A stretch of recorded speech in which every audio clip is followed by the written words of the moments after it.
Kisah Nabi Muhammad bagian 105, Perang Bani Nadir. Bani Nadir pun tercekam rasa takut dan bingung. Tidak ada pilihan lain bagi mereka selain menyiapkan diri untuk pergi. Mereka mulai mengemas barang-barang ke atas unta-unta mereka. Ketika Abdullah bin Ubay datang, gembong orang-orang munafik itu berkata, "Kuatkan hati kalian, bertahanlah dan jangan tinggalkan rumah kalian. Aku mempunyai 2000 orang yang siap bergabung di benteng kalian. Mereka siap mati demi membela kalian. Jika kalian diusir, kami juga akan pergi bersama kalian dan sekali-kali kami tidak akan patuh kepada seseorang untuk menyusahkan kalian. Jika kalian diperangi, pasti kami akan membantu kalian. Orang-orang Bani Quraisyah dan sekutu kalian dari Ghatafan tentu juga akan mengeluarkan bantuan kepada kalian." Mendengar ini orang-orang Bani Nadir pun mengurungkan niatnya untuk pergi.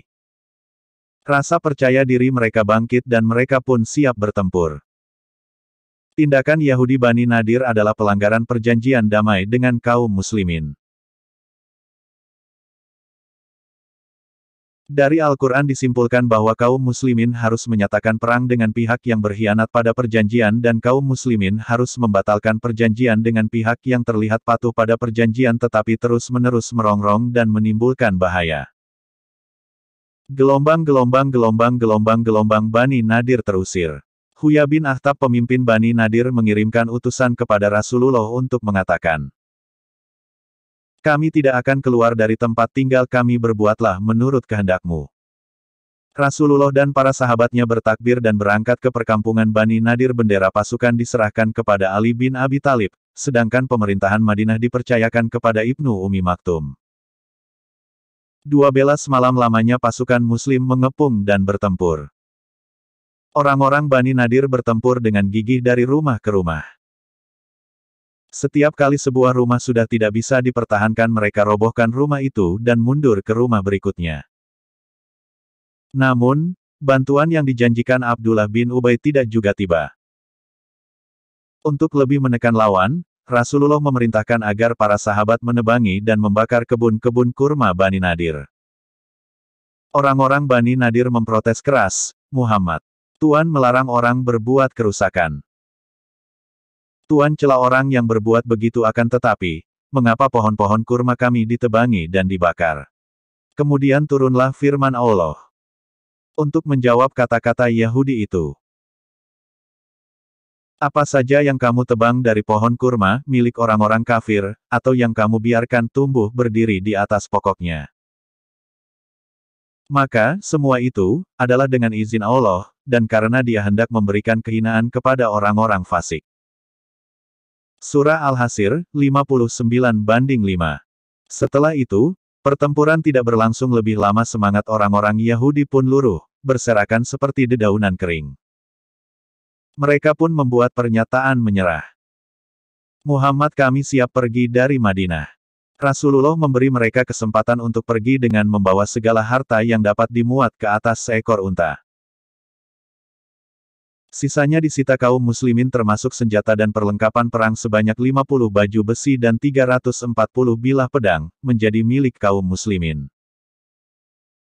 Hanya 2 orang Yahudi yang memilih masuk Islam, Yamin bin Ahmad dan Abu Sa'ad bin Wahab. Harta kedua orang ini dikembalikan kepada mereka. Perang Bani Nadir ini terjadi pada bulan Rabiul Awal tahun 4 Hijriah, Agustus tahun 625 Masehi. Setelah terusir, Bani Nadir pindah ke Khaybar. Dari sana mereka meneruskan tindakan memusuhi kaum muslimin dengan gigih. Merekalah yang kemudian menghasut dan mendorong Quraisy mengerahkan pasukan yang sangat besar untuk menyerang Madinah. Gelombang ketentraman. Tanah-tanah milik Bani Nadir bukanlah tanah harta rampasan perang yang bisa dibagikan, melainkan menjadi milik Rasulullah. Pembagian tanah itu diserahkan sepenuhnya kepada Rasulullah. Setelah menyisihkan hak kaum fakir dan miskin, beliau membagi-bagikan tanah itu untuk kaum muhajirin yang hidup menumpang dan tidak mempunyai tanah garapan. Dengan demikian kaum muhajirin kini bisa mandiri tanpa harus lagi menggantungkan bantuan kepada kaum Ansor. Hanya ada 2 orang Ansor yang mendapat pembagian tanah ini, Abu Dujana dan Sa'al bin Hunayf. Mereka memang sudah terdaftar sebagai orang-orang miskin. Sampai sebelum Bani Nadir terusir, sekretaris Rasulullah adalah seorang Yahudi. Pengangkatan orang Yahudi ini bertujuan untuk memudahkan penulisan dan pengiriman surat dalam bahasa Ibrani dan Assyria. Akan tetapi setelah orang-orang Yahudi pergi, Rasulullah khawatir apabila jabatan penting itu masih ada di tangan orang di luar Islam. Karena itulah beliau memilih Zaid bin Sabit, seorang pemuda cerdas, untuk menjadi sekretaris beliau. Rasulullah menugasi Zaid bin Sabit mempelajari kedua bahasa itu. Di kemudian hari, Zaid bin Sabit inilah yang mengumpulkan Al-Quran pada masa Khalifah Abu Bakar, dan dia pula yang kembali mengawasi pengumpulan Al-Quran pada masa Khalifah Utsman bin Affan. Bersambung bagian 106.